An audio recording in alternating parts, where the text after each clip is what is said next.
They need that front line because Guinevere and Kalea, they're not. They're not front lines. So I think it's along those are the Uranus, the Hildas. Esme, maybe. Okay. Oh, now they take the Eve. Wow. Okay, they went a spicy option. I actually, I think this will suit Flap. I was gonna say Uranus is not what I was thinking when I see Flap for this one, but the Arlot, Kalea, Guinevere, and then you have your own Abaxia to fight with. Yep. Oh, so it's another final slash into the Violet Requiem possibly. That's nice. Yeah. That sounds really good. Yeah. What is Sanji taking here? Itching for a Valir and a Lilia. Oh! No way! Wait. Sanji's gonna play a Selena. The Selena yesterday did not win. Yeah. Was it Sean who used the Selena? And staying undefeated for Team Liquid Philippines, or will Team Falcons get a win in Game 2 of this draft? Let's jump into it, taking a look at the emblems. Yeah, the emblems show that obviously fighter emblems still on our 2 gold laners. On the Selena, it's very classic. Yeah. And I just want to see the Charizla here again, because we cannot get stuck on 67% win rate, bro. Something's got to give. It was funny because yesterday, I don't know if you guys noticed, but Sean Selena, he had the, what emblem was that to go ahead and help with the minions? I'm thinking the one that helps with minions, lords, turtles. Jungler? Yeah, the jungler emblem. He had the second one. Veteran Hunter? Or sorry. Season Hunter. Season Hunter, yeah. He had like to help with the rotation, basically. He's not using that. He's not using it here. Yeah, so Sanji's doing a little bit different, a little more standard with this Selena. So this will be nice to see him how he plays it. But I think that's the main thing, like we're gonna mention. Part of this is just vision. You know, vision control with the traps. They work really well with the Gata Contra to go ahead and play into objectives with, and that's something that Team Falcons, as long as they avoid getting set up with the arrows, the abyssal arrows, they should be in pretty good position to contest early on. And we'll see if they can control the early rotation. Yeah, I'm keeping my eyes on Flaps level 4. Obviously on Kyle is ready to go, Ogwin as well. That's why they're contesting so heavily on this XP Crab right now. They want to make sure that they can get a little bit of a head start and have their ultimates ready before we start on the turtle. Oh man, look at this. This is the standoff. They're camping. Yeah. That's a huge camp. Okay, they're going to secure it. TL was there just in case, just in case they had to respond. But Turtle's up. And with this being expanding rivers, again, I just expect gold laners to do their thing. Now, one thing Teddy can do is always join, but here's the fight! Oh, there it goes! The final slash into the Violet Requiem, as we mentioned in the draft! And immediately 3 players from Liquid get taken down, but Sanji, though, looking for a trade here. It's going to be Kyle, but the damage is not going to be enough. Oh, Sanji's going to get away. Are we surprised at all? I think we saw this coming a mile away, right? No. That crowd control layering should be so easy! Oh, G forces the flicker out as well. Well, that was finesse. I mean, Sanji did have to burn his flicker, but what a hell of a start for Team Falcons. Oh, now they're going for Teddy. Purify already forced out. That's 3 members for Falcons, though they gotta play it safe. I was saying it, guys. If they get a great start here, this lineup should be able to go ahead and solidify them a Game 2. Yeah. Hopefully they can keep up the pressure, because now with this bit of advantage, that's something to keep TL in check in the early game. I'm going to give the benefit of the doubt here for TLPH. And they didn't get that usual early dominance that we see, especially around the jungle area, just because of the crowd control, right? You hit level 4. It's so hard to contest against a Guinevere, an Arlot with a final slash, as well as obviously the Tsunami Slam. But maybe later on, I'm waiting for the Sanji picks, man. That once the Sanji picks start connecting, things might take a turn. But for now, it does feel like it's Falcons completely in control. Yeah, because they also have like the better AoE. They're the ones this time around setting up that box, really. Not unless it's like a penalty zone and an AOG that lands on Falcons to start things up entirely. But Falcons have a much easier access to just looking for angles overall to go up against Liquid when they want to. Yeah, it's instant. Right? Their activation is instant.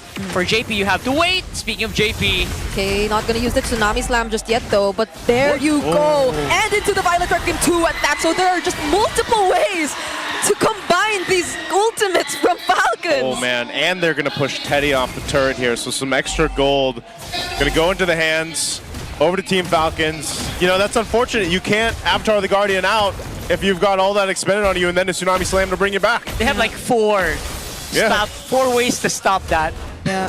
That's Two why of them we were are on the talking about- Galea. All the crowd control we talked about in the draft, you know, that's what we saw unfold there. Second turtle now, TLPH looking to actually want to contest this one, fight this.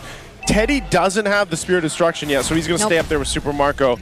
But they did go ahead and trade some gold down in that bottom turret, but looks like Team Falcons. Oh, they want to go for Sanford once again. Does he get to use the penalty zone? Yes, he does! And Carl Daisy actually secures the turtle! The AOG2 somehow answering back. Wow. That Abyssal Arrow will not land, but they took out Owen and Flap. Yeah, and early on, if you get those early setups, if you start the turtle, I think that is the biggest win condition for TL, right? If they're the ones who get there first. Now, just like, you know, in real estate, location, you're starting on a very early bush. It's going to be hard for the Eve to set up. Because obviously the Eve can't flicker in. There's no surprise factor here aside from like the Guinevere and of course Flapteezy. I think Ogun, you kind of see it coming a mile away as well. So if you're TLPH, you want to get started early on those bushes, you want to be positioned, and then you can make a play. Yeah, they also, I mean, any of that gold lead that was built up has been pretty much diminished after that one fight. So they're going to go for Sanji. Oh, does Kyle actually catch him? He does! No way out of that. Even with the flicker available, he didn't risk it. Yeah, I think he just accepted his fate there. You know, like, oh, I got caught out. I'm going to go down and, but still, TL, you got to keep an eye on what they're doing around the map here. They are just maintaining things right now, but I will say, at least for Super Marco, he's been able to do relatively well in this lane, farm up, get to where he needs. The attention's going to be up here on Teddy, pushing him off, so they'll get this tier 1. Yeah, he got freezed. Will might still get that last card though, but as of the moment, I think Falcons, we previously talked about this, are able to involve Super Marco much more now. Yeah, Super Marco is doing way better compared to game number 1. But you know what? Aside from the things that you guys mentioned, I'm also keeping my eyes on the level advantage because I feel like Carl TC, despite again being pushed around here by Falcons, he feels like he's still ahead. I guess that's just the nature of a Suyo, though, you know? Like, and the Selena. Yeah, you're going to be able to go ahead and farm up really easy, or they're going to go for Teddy. Oh, Teddy, even with the Purify available, and the Selena. What? Actually still gets to survive that. Open catches him there, though. There goes the revelation. Carl TZ trying to get Kaji, successfully takes him down, and JP saves him with the Revitalize. He's still revitalized. He's going to fight anyway. Oh, penalty zone catches 2. There goes the Violent Requiem, also knocking up Sanford. Body of Smith makes him so tanky, though. Carl TZ gets caught out, and look at this deep fight. JP, everyone gets split up. Sanford falling next.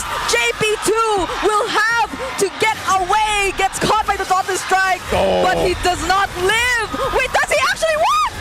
JP's still alive. How is he still alive?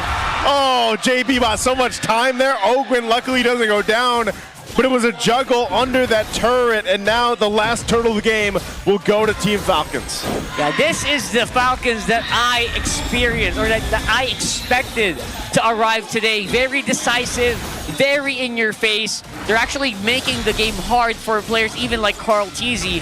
But I think Sanji's also just not getting as many hits as I think he should on that Selena. Yeah, it's that was an interesting fight, how it was started up, and then they just decided, you know, we have to kind of go for this, but that's one of the things. For a moment, it looked like TLPH was ahead. Yeah. After that outplay on with Carl TZ, but after that, man, Falcons just cleaned up so good. Yeah, that's why I'm saying, you know, Super Marco, he's gotten himself in a really good position. They can also utilize this Guinevere. Notice in a lot of those fights that they're doing, just having a Guinevere alone is actually paying dividends for this lineup from Team Falcons. They just hand over the setups. Yeah. And it's not even Kyle who has to look for those spatial migrations whatsoever anymore. AOG from JP, though, now he gets caught. Teddy trying to deal with Kyle, but they're doing their best to defend this mid lane turret. JP gets brought in with the Tsunami Slam, though, and there goes the Sun from Carl TZ, but they might not have enough damage just yet. Carl TZ, can he escape? He actually does, and they defend this turret. Time and time again, you think someone's going to die from Team Liquid, but they're just so good at being there for each other that they survive. But now they're going to lose a turret. Yep, definitely now. You're absolutely right. It feels like they should be able to, especially since JP, you know what JP's doing? He's going in first, trying to soak up all the ultis. You saw Carl TZ waiting on the side. Yeah. But I think Falcons kind of read into that. So again, despite the best efforts of JP here, just absorbing all the hits. Oh, you cannot move even if you're JP. Not even the enhanced basic attack could get used in that moment. Yeah, they're Team just Falcons. stopping him completely. Yeah, they're just swarming over TL right now. Super Marco just online. Everybody is where they need to be, and this is perfect timing as the Lord is up. JP's not going to be up just yet, but maybe they stall this out. Team Falcons could definitely blitz this. JP will be up in a couple seconds here, and they might just forfeit this one, it looks like. So this is going to be a Lord going to the hands of Team Falcons. They fought very hard to get to this position, and they're in the lead now, continuing to get towards the base of TL. Oh, Super Marco. Sanji. Oh, spotted out, spotted out. Oh! Yeah, there's no way. Sanji's dead. Goodbye, Sanji. Goodbye. The Selena was a good try, Sanji, but he's not able to do much, and that's kind of what we've seen even yesterday when the Selena was picked up. You know, you're kind of at the whim of just getting in position, let me go ahead and throw my arrows out. And if you don't land any of them, then you have like this little lull moment of not being able to really do much. Yeah. So all they could just really do is rely on Teddy to push the other sides of the map. Oh, now there's a Winter Crown too for Kyle. That just makes it so much easier for him to make an aggressive play. Yeah. And I think you're absolutely right. There's so much downtime for Sanji! All right, JP here JP can use the again. AOG. He cannot. Holy Shield still up for Liquid, but as I mentioned that, they immediately get to take it away. They deal with the Lord, but they get to expose so much of Liquid and their territory. This is one of those lineups that when you're on the opposing end of it, you just want to play. Like, you don't get to play because the amount of crowd control that's just thrown at you. And JP is definitely feeling the brunt of that right now. So they're going to try to hold on desperately to this bottom turret, but it's easy pickings. They'll take that down. Team Falcons now almost 6,000 ahead. And some of these big items are being locked in. They haven't even had some of these until now. So we're seeing just health bars being deleted. No, not what more now for TL? Yeah, the crowd control chaining is just massive. Yeah. I mean, imagine if JP, Agatot Gacha, can't get out of it. Yeah. What more if it's Carl TZ, right? What more if it's Teddy? I mean, Teddy has a Purify, but that's one. Yeah. And that's why I think we saw the Guinevere and the Kalea being picked together. Yeah. They work so well, especially right now. Even in the presence of like the Harley is still out there, we know that Falcons have this combo in mind. It's not just one combo, honestly. We see it from both Flap and Kyle. We see it from either Ogwen and Kyle. And you mix them together, that's just so much AoE. It makes things so easy for Super Marco, who, by the way, is already capable of dealing so much damage towards the tankiest members of Liquid here. You see him throw out a few auto attacks. Sanford or even JP already gets shredded down. Yeah, and then he just picked the Malefic gun too, so he's got a little extra range now.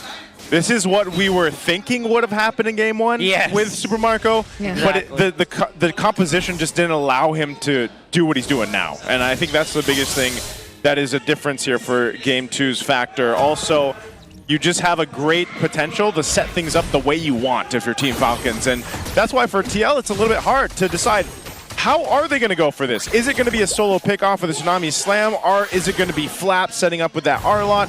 Or even like we've seen Kyle, himself has just utilized a Spatial Migration and Violent Requiem to catch the likes of Sanji or anyone else. So now this Lord is up, they have control. TL has sights on it, but Flap. Can he actually take out Teddy all by himself? Spear of Misery already used. SOD doesn't land on anyone. A pickoff by Falcons right before the objective.